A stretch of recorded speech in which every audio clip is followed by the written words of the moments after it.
They told me I didn't have to do this. My lawyer, he practically begged me not to, said it wouldn't change anything, said the appeals were already lost causes, that this confession would only cement my fate. But here's the thing about fate. It's already written. I'm 41 years old, and I'll die in this prison. That's a fact. So what do I have to lose by telling the truth? The whole truth. Not the sanitized version they fed to the press. Not the redacted police reports. The real story. My name is Marcus Elijah Cole. The media called me the South Phoenix Killer. 17 confirmed victims over 8 years. That's what they got me on. 17 lives ended by my hands between 2016 and 2024. But we'll get to the details. First, you need to understand who I am. Not the monster they painted on the news. The real person. I was born in Tucson in 1984. Middle-class family. Father was an accountant. Mother taught elementary school. I had a younger sister. We took family vacations to San Diego. I played Little League. Got decent grades. Nothing about my childhood screams serial killer, does it? No abuse, no trauma, no dead animals in the backyard. I was just ordinary. And that's what terrifies people the most. That someone like me can come from somewhere so normal. I moved to Phoenix in 2009 for work. IT consulting. Boring, technical, solitary work. Perfect for me. I rented a small house in South Phoenix near Baseline and Central. The neighborhood was rough. Lots of poverty, crime, people just trying to survive. Most of my neighbors were Hispanic families, working 2 or 3 jobs just to keep the lights on. Nobody bothered anyone. Nobody asked questions. It was ideal. For the first few years, I was just another resident. I went to work, came home, kept to myself. But around 2014, something shifted. I started noticing things, patterns, how people moved through the neighborhood, who walked alone at night, who looked over their shoulder, who didn't. I started taking walks, long walks after midnight, just observing, learning the rhythm of the streets. South Phoenix at night is a different world. The daytime bustle, the vendors, the families, the noise, it all fades. What's left is shadows and silence, abandoned lots, dark alleys, streets with half the lights burned out and nobody calling the city to fix them. It's a predator's paradise, and I know how that sounds. Believe me, I know. But I'm not here to sugarcoat this. The first one was in March of 2016. Her name was Angela Reyes, 23 years old. She worked night shifts at a truck stop off I-10 and walked home because her car had broken down. I'd watched her for 3 weeks. Same route, every night. Down 16th Street, cut through the parking lot behind the closed laundromat, then 2 blocks to her apartment. No roommate, no boyfriend picking her up, just Angela and her routine. I approached her on a Wednesday night. Told her my car had stalled a block away. Asked if she had jumper cables. She was hesitant, smart girl, but I was calm, well-dressed for the neighborhood, non-threatening. She said she didn't have cables, but offered to let me use her phone to call a tow truck. That kindness, that small moment of human decency, that's what killed her. I followed her half a block.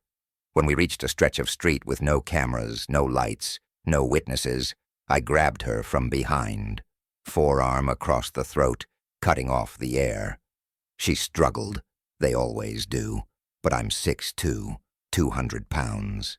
She was maybe 5'4", 120 soaking wet.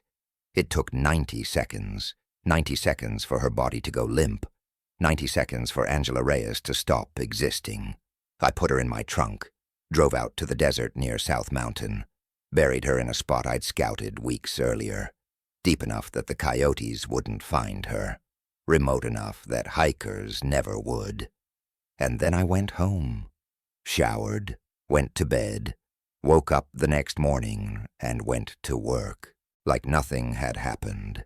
Because nothing had happened. Not to me. My life continued exactly as it had before. But Angela Reyes was gone, and the world kept spinning. Her family filed a missing person report. The police investigated for maybe 2 weeks before moving on to the next case. She became a statistic, a face on a flyer that faded in the Phoenix sun, and I felt nothing. No guilt, no remorse, just a strange sense of satisfaction. I had done something ultimate, something irreversible. I had ended a human life, and the universe didn't care. There was no divine retribution, no cosmic justice, just silence.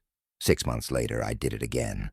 This time it was a man, David Ochoa, 31, day laborer, alcoholic, used to drink at a dive bar on Broadway and stumble home alone around 2 a.m. I waited for him in an alley he cut through, hit him from behind with a tire iron, dragged him to my car.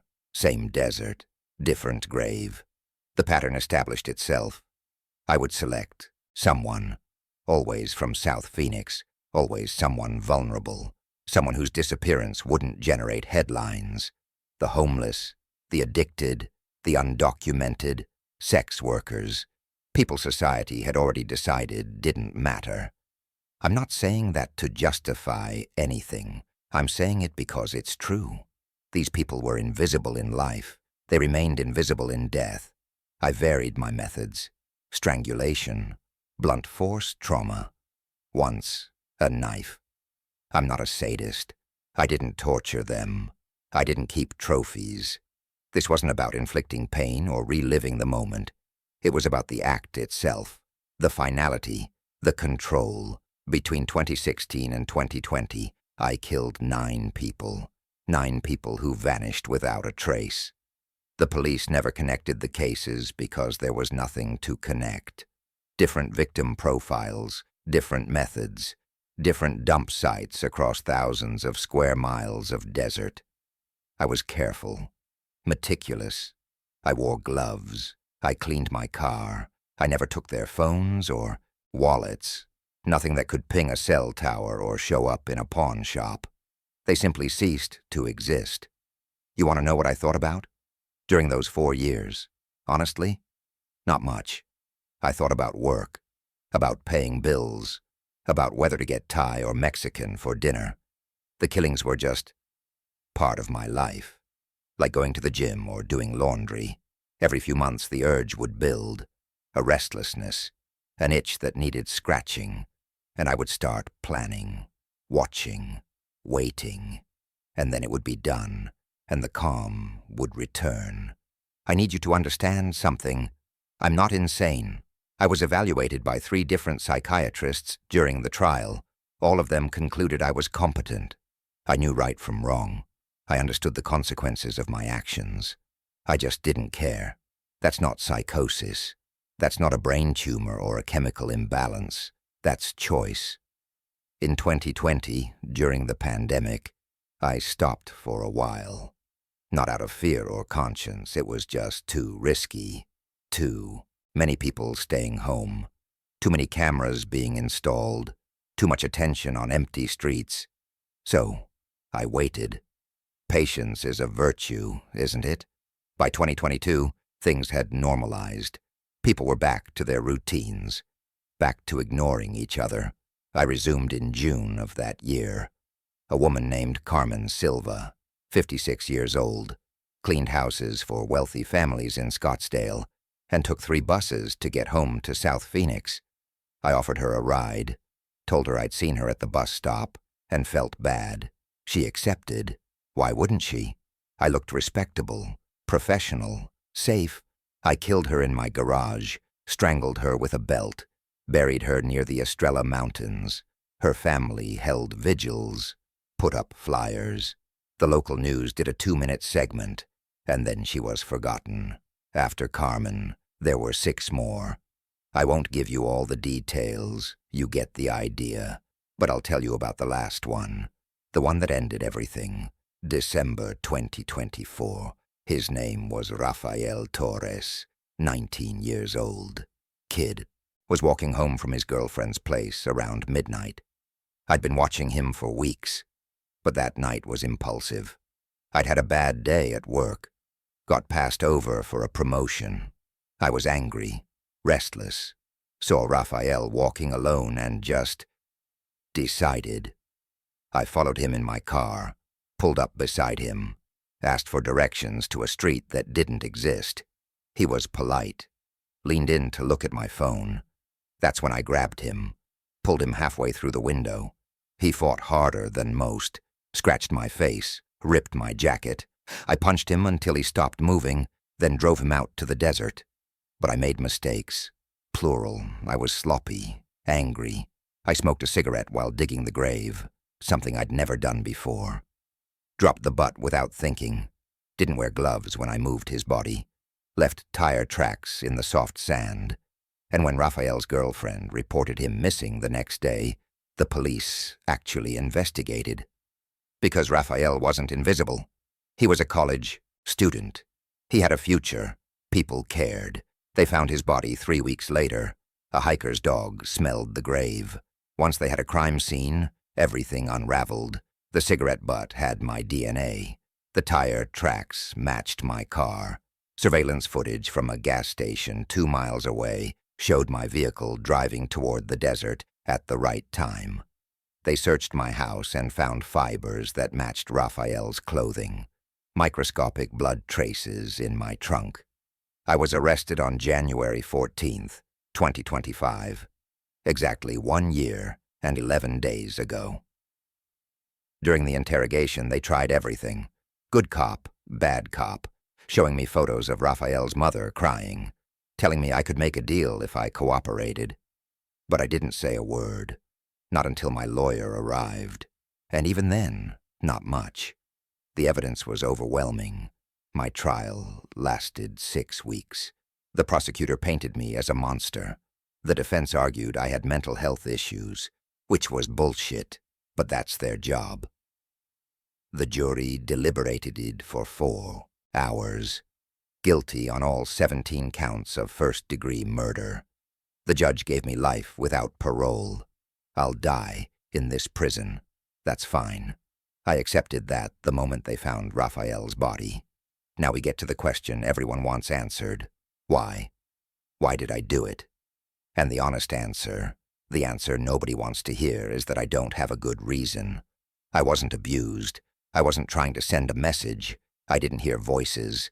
I killed 17 people because I wanted to, because I could, because it satisfied something in me that nothing else did. Do I feel bad about it? No, I don't. And I know that's what makes me a monster in your eyes. You can accept someone who kills in rage or passion or desperation, but someone who kills out of choice, out of preference, that's unforgivable. And maybe you're right. Maybe I am a monster. But I'm a monster who existed among you for 8 years, who smiled at your children, who held doors open, who donated to charity, because I'm not some drooling psychopath in a basement. I'm what evil actually looks like. Ordinary, functional, indistinguishable. The families of my victims hate me. I understand that. If I could speak to them, which I can't, legally, I wouldn't apologize, because apologies mean nothing. Sorry doesn't bring Angela Reyes back. It doesn't undo the years of suffering I caused. It's just words, empty words. What I would tell them is that their loved ones didn't suffer. Most of them died quickly. They didn't know it was coming. One moment they were alive, and the next, they weren't. If there's any mercy in what I did, it's that. But there isn't mercy, is there? Because they're gone, erased, and their families are left with questions that will never be answered. Why them? What were their last thoughts? Did they feel pain? Did they call out for help? I could answer some of those questions, but I won't. Not because I'm cruel, because what difference would it make? People have asked me if I believe in God, in hell, in karma. I don't. I think when I die, I'll simply stop existing, just like my victims. There won't be punishment or judgment, just nothingness. And maybe that's the scariest truth of all. That we live in a universe where people like me can do what I did and face no cosmic consequences, only human ones. The guards here treat me like everyone else. Some are professional, some are hostile. Most just see me as another number. I'm in protective custody because other inmates would kill me if they could. Even criminals have hierarchies. Even murderers look down on serial killers. The irony isn't lost on me. I spend 23 hours a day in my cell. I read, I exercise, I think about my life, about the choices I made, about the people I killed. And you know what I feel? Curiosity. I wonder what Angela Reyes would have become, if David Ochoa would have gotten sober, if Rafael Torres would have graduated college. Not regret, just curiosity. Like wondering about roads not taken. I've been asked if I'd do it again, if I could go back to 2016 with the knowledge I have now. And the answer is yes. Not because I enjoyed killing. I didn't. It wasn't fun or exciting. It was just necessary for me. The same way some people need to create art or climb mountains or have children. I needed to kill, and I did, 17 times. The psychiatrist said I have antisocial personality disorder, lack of empathy, inability to form genuine emotional connections. Maybe that's true. I've never felt love. Not romantic love, anyway. I loved my sister, I think, in an abstract way. But I could have killed her too if the circumstances were right. That's the thing people don't understand. For me, human life has no inherent value. It's just biology, meat and bone and electricity. You're alive until you're not. Does that make me evil? By society's definition, absolutely. But society's definitions are arbitrary. A soldier kills in war and gets a medal.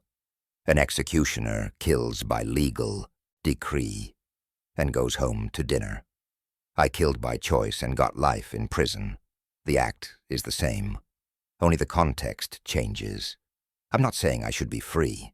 I'm saying the moral outrage is selective. Some nights I lie in my bunk and think about the desert, those vast empty spaces where I buried 17 people, the sun rising over the mountains, the silence, the peace. Those graves are still out there. Some will never be found. Angela Reyes, David Ochoa, Carmen Silva. Their bones are turning to dust under the Arizona sky.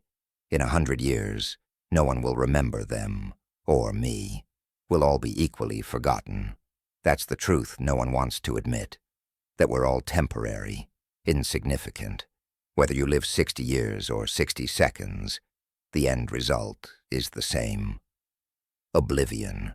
I just helped some people reach it sooner. I know this confession won't bring closure. It won't answer the question that keeps victims' families awake at night. Why? Because there is no why. Not really. I'm not a riddle to be solved or a puzzle with missing pieces. I'm just a person who chose to kill. Again and again, until I got caught. And now I'm here, in this cell, in this prison, for the rest of my life. And I'm fine with that. I had my time. I did what I wanted. Now I pay the price. That's how it works. If there's anything I want people to take from this, it's that monsters are real. We exist. We look like everyone else. We live next door. We shop at your grocery stores. We pass you on the street. And most of the time, you'll never know, because we're very good at pretending, at wearing the mask of normalcy. I wore that mask for 8 years, and it only slipped once. That's all it took. So that's my confession. Complete. Unredacted. The truth about Marcus Elijah Cole, the South Phoenix killer. 17 victims. 0 remorse. And a lifetime in prison to think about what I've done. But I won't think about it. Not really. Because in the end I don't regret it. I don't regret any of it. And that's the most honest thing I've ever said.